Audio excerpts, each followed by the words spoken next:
Welcome to a new podcast episode. My name is Asta from Berlin.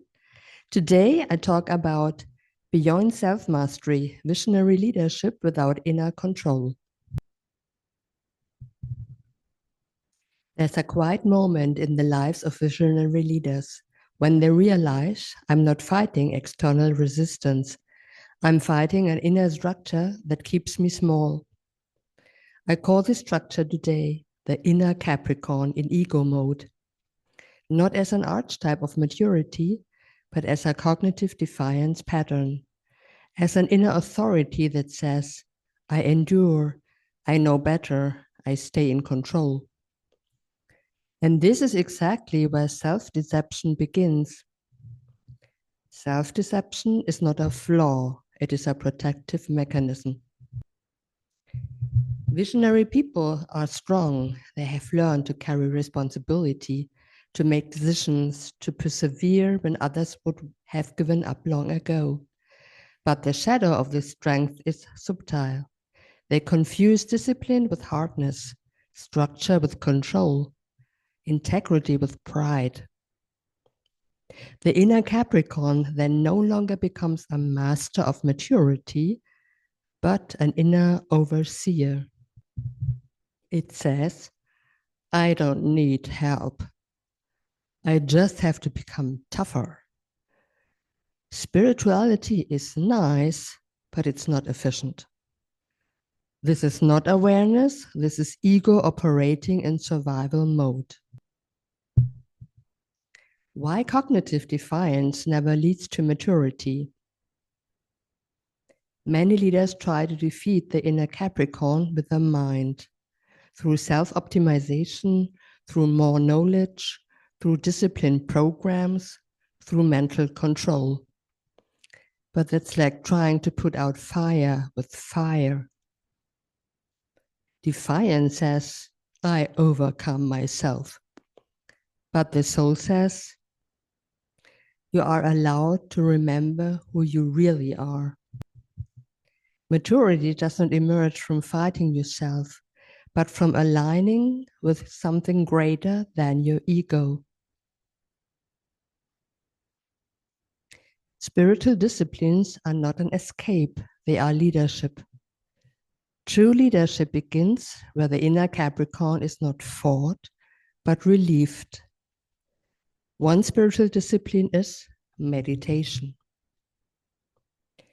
Not as a performance ritual, but as a return to inner spaciousness. This is where the compulsion to always be right dissolves.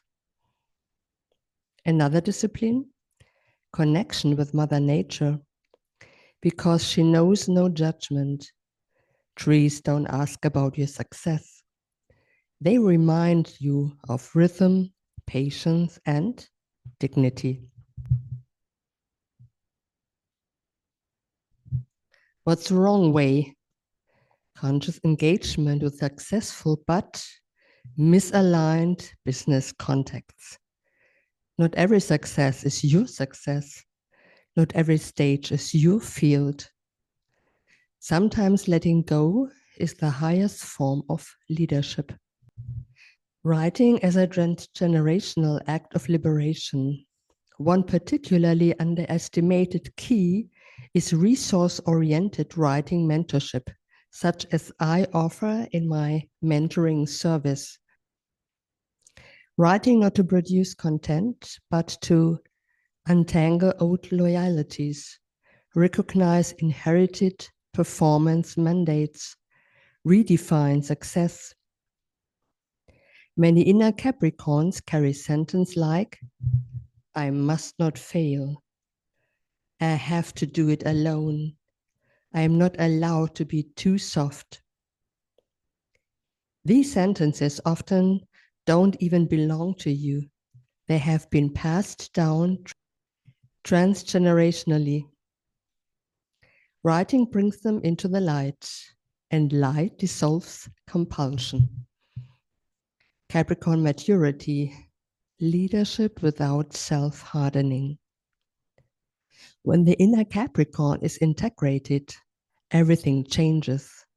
Discipline becomes devotion, Structure becomes support. Responsibility becomes service.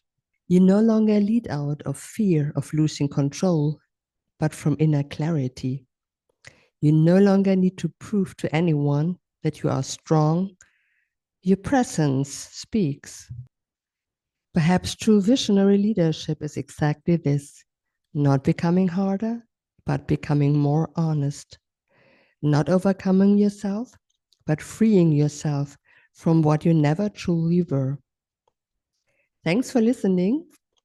Asta from Berlin says goodbye, auf Wiedersehen, auf Wiederhören.